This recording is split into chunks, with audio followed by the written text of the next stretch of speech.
दोस्तों, हिंदी फिल्मों के पहले जुबली स्टार राजेंद्र कुमार के लिए मोहम्मद रफ़ी साहब ने एक से बढ़कर एक यादगार नगमे गाए हैं, जिन्हें सुनकर आज भी सुकून महसूस होता है।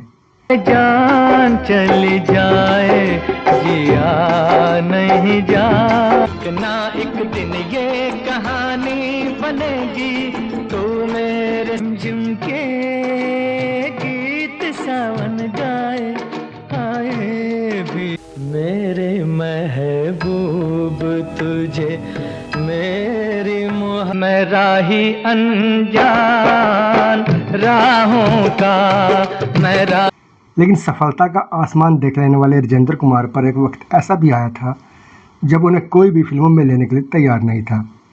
उस दौर में फिल्मकार सावन कुमार टाग ने उन्हें लीड रोल में लेकर एक फिल्म बनाई जिसका नाम था साजन बिन सुहागन, और इसमें उनकी प्रेमिका रह चुकी नूतन को भी मौका दिया गया, जबकि अपनी अधूरी प्रेम कहानी के कारण राजेंद्र कुमार और नूतन ने इसके पहले कभी साथ में काम नहीं किया था। राजेंद्र कुमार चाहते थे कि इस बेहतरीन मौके पर उनके लिए मोहम्मद रफ़ी ही गाएं। इन दोनों महान हस्तियों के बीच गहरी दोस्ती थी, लेकिन रिक्वेस्ट के बावजूद मोहम्मद रफ़ी ने यह गाना गाने से इनकार कर दिया और कहा कि मेरी जगह एक नए गायक यशुदास से इस गीत को गवा लो। मधुबन खुशबू देता है। यशुदास ने भी इस गीत को बहुत कमाल का गाया था और आज भी यह गाना उनके प्रशंसकों की पहली पसंद बना हुआ है। लेकिन सवाल ये है कि रफ़ी साहब ने यह गाना क्यों नहीं गाया। सागर सावन देता है। इस फिल्म में और भी कई नई और अनोखी बातें हुई थी। इस पेशकश में हम इन सब बातों की चर्चा करने वाले हैं, तो चलिए शुरू करते हैं गीत और संगीत का ये सुरीला सफ़र। राजेंद्र कुमार हिंदी फिल्मों के ऐसे महान कलाकार थे जिन्होंने 1960 के दशक में लगातार हिट फिल्म देने का रिकॉर्ड बनाया, और उनकी एक दर्जन से ज़्यादा फिल्मों ने थिएटर में सिल्वर या गोल्डन जुबली मनाई, जिसकी वजह से उनका नाम ही जुबली कुमार रख दिया गया था। हाँ चल दिए इधर तो आओ मेरे दिल को न पूछे जो कोई मुझसे बहार कैसी होती है नर्ग से मस्ताना बस इतनी शिकायत है के तेरी आंखों से शराब और जिया। लेकिन 70 के दशक का शुरू होते ही राजेंद्र कुमार का करियर ढलान पर आ गया।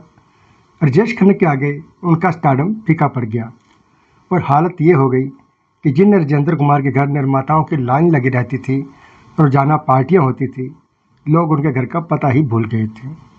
उन्हें कोई भी अपनी फिल्म में नहीं लेता था, इसलिए निराश होकर उन्होंने कहीं आना जाना बंद कर दिया था। इन्हीं दिनों फिल्मकार सावन कुमार टाग अपनी नई फिल्म का ऑफर लेकर राजेंद्र कुमार के घर पहुंचे, तो राजेंद्र कुमार और उस दिन उनके घर पर मौजूद राज कपूर एकदम से चौंक गए। सावन कुमार ने जब उन्हें यह बताया कि इस फिल्म में नूतन भी काम कर रही है, तो राजेंद्र कुमार और भी हैरान रह गए। राजेंद्र कुमार दरअसल अपनी जवानी में नूतन से बेइंतहा प्यार करते थे और उनसे शादी करना चाहते थे, लेकिन नूतन की मां शोभना समर्थ ने उन्हें अपमानित करके घर से निकाल दिया था, इसलिए दोनों ने कभी साथ में कोई फिल्म नहीं की। उस दिन वहां मौजूद राज कपूर सोच रहे थे कि पक्का दोस्त होने के बावजूद मैं राजेंद्र कुमार को अपनी फिल्म में लेने की हिम्मत नहीं करता, लेकिन यह नया फिल्मकार खूब रिस्क ले रहा है। तभी सावन कुमार ने उन्हीं के सामने राजेंद्र कुमार को 11,000 का साइनिंग अमाउंट वाला चेक थमा दिया। तो अगर राज कपूर ने कहा कि तुम्हारी फिल्म का पहला क्लब देने मैं ही आऊँगा, तो सावन कुमार ने आत्मविश्वास से जवाब दिया कि आप फिल्म का क्लब देने नहीं, सिल्वर जुबली अवार्ड देने आइएगा।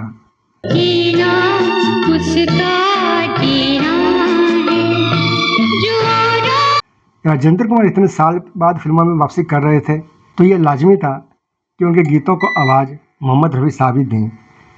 सुपर स्टारडम के दौर में राजेंद्र कुमार के करीब 90% गानों को रफ़ी साहब ने अपनी आवाज़ से सजाया था, लेकिन इस बार उनके हाँ करने के बावजूद राजेंद्र कुमार के लिए गाना गाने से उन्होंने मना कर दिया।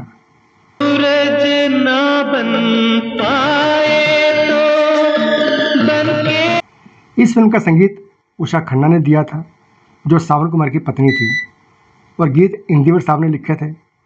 यह तकरीबन थीम सॉन्ग था जो 3 बार फिल्म में आता है। इस फिल्म में राजेंद्र कुमार और नूतन के साथ साथ विनोद मेहरा, पद्मिनी कोल्हापुरी और श्री राम लागू अहम भूमिका में थे। यह गीत राजेंद्र कुमार पर फिल्माया जाना था और गाने के लिए रफ़ी साहब को फाइनल कर लिया गया था, मगर दिक्कत यह थी कि उन दिनों रफ़ी साहब काफ़ी स्टेज शो किया करते थे। इन्हीं में से कई कंसर्ट विदेशों में भी होते थे। जब गाने की रिकॉर्डिंग का वक्त आया तो उस वक्त एक कंसर्ट के सिलसिले में रफ़ी साहब देश से बाहर थे और अपने काम की और निर्माता निर्देशक के बजट की बहुत फिक्र करते थे। और जब उन्हें लगा कि वे गाने की रिकॉर्डिंग के लिए वक्त पर नहीं पहुंच पाएंगे तो उन्होंने संगीतकार उषा खन्ना से बात की और उनसे माफ़ी मांगते हुए कहा, आप ये गाना मेरी जगह गायक के.जे. येशुदास से गवा लीजिए। उषा खन्ना रफ़ी जी का इंतज़ार करने के लिए तैयार थी, लेकिन उन्होंने येशुदास का नाम सजेस्ट कर दिया। इसलिए सावन कुमार और उषा खन्ना ने बिना किसी हिचक के येशुदास से गवा लिया। राजेंद्र कुमार को भी अपने दोस्त रफ़ी पर विश्वास था। जब येशुदास की आवाज़ में गाना सामने आया तो उसे बहुत पसंद किया गया। इससे येशुदास को फिल्मी दुनिया में एक अलग ही पहचान मिली। यह जुबली स्टार कहे जाने वाले राजेंद्र कुमार के करियर की आखिरी हिट फिल्म साबित हुई। आप इस गाने को सुनेंगे तो पाएंगे कि यह गाना समझाने के भाव में आता है, इसलिए इसके अंतरे के हर शब्द में पॉज है, ठहराव है। मधुबन खुशबू देता है सागर। इस गाने का पहला वर्जन येशुदास द्वारा गाया गया था, जिसे राजेंद्र कुमार और नूतन पर फिल्माया गया। मधुबन खुशबू देता है। इसका ड्यूट वर्जन येशुदास और अनुराधा पौडवाल ने गाया था, जिसे राजेंद्र कुमार और चाइल्ड आर्टिस्ट पद्मिनी कोल्हापुरी पर फिल्माया गया था।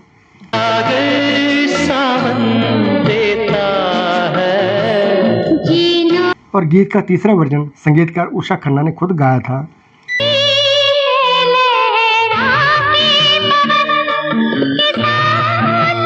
इसे सुनकर लगता है कि उस जमाने के गीतकार और संगीतकार जब गाना बनाते थे तो वह किस गहराई से सोचते थे। इस गाने में भी शब्दों और उनके उच्चारण का खास ख्याल रखा गया है। सावन कुमार ने राज कपूर को जिस अंदाज में पहले इस फिल्म की कामयाबी की गारंटी दी थी, उसी तरह साजन बिना सुहागन सिल्वर जुबली रही और सावन कुमार को राज कपूर ने ही सिल्वर जुबली अवार्ड दिया था। इस फिल्म के जरिए असल ज़िंदगी में पति पत्नी ना बन सके राजेंद्र कुमार और नूतन पर्दे पर पति पत्नी बने, लेकिन आज भी यह फिल्म याद की जाती है तो इसी गाने की वजह से, जिसके लिए गायक का नाम खुद रफ़ी साहब ने सुझाया था। इस खास पेशकश में इतना ही दोस्तों। वीडियो देखने के लिए आपका बहुत बहुत धन्यवाद।